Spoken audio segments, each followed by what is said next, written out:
এই চা পাতাগুলোতে যদি রং করা থাকে তাহলে পানি দেওয়ার সাথে সাথে বের হয়ে যাবে, কিন্তু দেখেন এই যে সাইডে দেখেন, এই সাইডে, এই যে সাইডটা দেখেন, এই যে সাইডে দেখেন, দেখেন কোনো কালার বের হয়েছে কিনা। দেখেন এই যে পানি দিয়ে দিলাম, কোনো কালার নাই। দেখেন কোনো কালার নাই, মানে আপনার পানি দেওয়ার সাথে সাথে এই যে সাইড করে দেখতেছি, দেখেন যদি রং মিলানো থাকতো তাহলে এটা রঙে ভরে যেত, কিন্তু এখন কালার নাই। কালারটা আস্তে আস্তে ছাড়বে, সময় লাগবে। এই যে দেখেন এখনো কোনো রং নাই, কিছু নেই, আস্তে আস্তে আস্তে আস্তে রং ছাড়বে। এটা দেখেন এই যে দেওয়ার সাথে সাথে কালার বের হয়ে যাবে এখনই।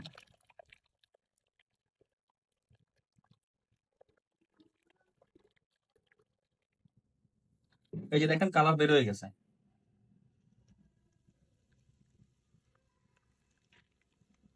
এটাতে যদি কালার মিক্স করা থাকে তাহলে আপনি বুঝতে পারবেন না। দেখেন এটাতে কালার মিক্স করা আছে নাকি না নাই কিছুই বোঝা যাবে না, এবং যাচ্ছেও না।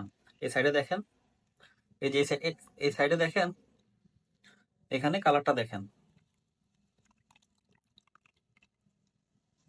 বোঝা যাবে না। এই যে কালার হয়ে গেছে, এই যে এখানে দেখেন কালার চলে আসছে। এই যে এটাতে রং মিশ্রিত থাকলে বোঝা যাবে না যে রং আছে নাকি না রং নাই। এই চা পাতাতে যদি কৃত্রিম রং, ফ্লেভার এবং কষ পাউডার মিক্স করা হয় তাহলে আপনি বুঝতে পারবেন না, কারণ আপনার বোঝার সেই সক্ষমতা নেই। চা পাতা যখন তৈরি করা হয় এগুলো ব্লেন্ড করার ফলে এই যে দেওয়ার সাথে সাথে রং বের হয়ে যাবে।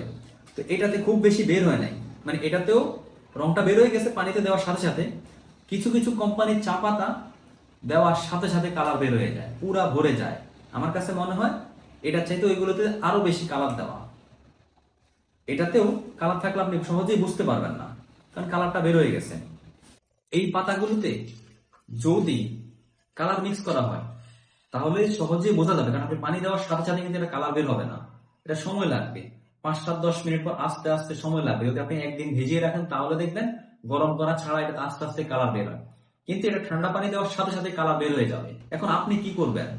যেহেতু আমার আপনার কিছুই করার নাই, তাহলে আমরা সচেতন হয়েই শুধুমাত্র এই ভেজাল থেকে রক্ষা পেতে পারি।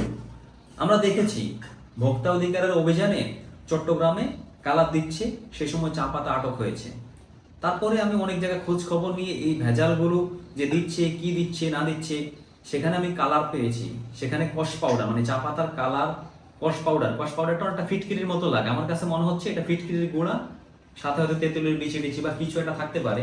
ওটা খাওয়া যায় না, মানে ওটা মুখে দিলে একদম কসকস কেমন কেমন লাগে। আর হচ্ছে কালার, একবারে চা পাতার জন্য যে কালারটা সেটা ছিল, ফ্লেভার ছিল, কষ পাউডার। এখন চিন্তা করেন যে এইটার মধ্যে যদি এগুলোর মধ্যে দিয়ে দেয় তাহলে তো কোনোভাবে বোঝার উপায় নাই, আপনি বুঝবেন কিভাবে?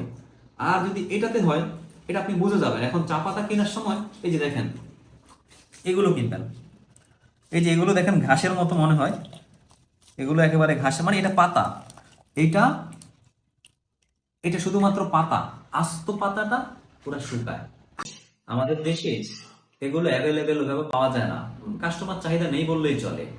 কিন্তু আপনার নিজের সুরক্ষার জন্য, পরিবারের সুরক্ষার জন্য, এই জাতির সুরক্ষার জন্য আমার মনে হয় এই ধরনের আস্ত চা পাতাগুলো কিনে তারপরে চা খাওয়া উত্তম। এখন চা পাতার মধ্যে যদি ঘাস দিয়ে দেয়, অন্য কোনো ঘাস দিয়ে দিল বা অন্য কোনো পাতা মিক্স করে দিল, গরুর খড়, কালার, ফ্লেভার, কষ পাউডার দিয়ে আপনাকে চা পাতা তৈরি করে দিল, তাহলে কি আপনি বুঝতে পারবেন না। আবার বিশেষ করে কালারটা ব্যবহার হয় আমার কাছে মনে হচ্ছে এই জন্যে যে যারা চা পাতা ব্যবহার করে ভোক্তারা যাতে মানে অল্প টাকার চা পাতায় অনেক বেশি কালার পায়, সেজন্যই তারা এই চা পাতাগুলো ব্যবহার করে, মানে এই যে গুঁড়াটা ব্যবহার করে, আস্তটা ব্যবহার করে না।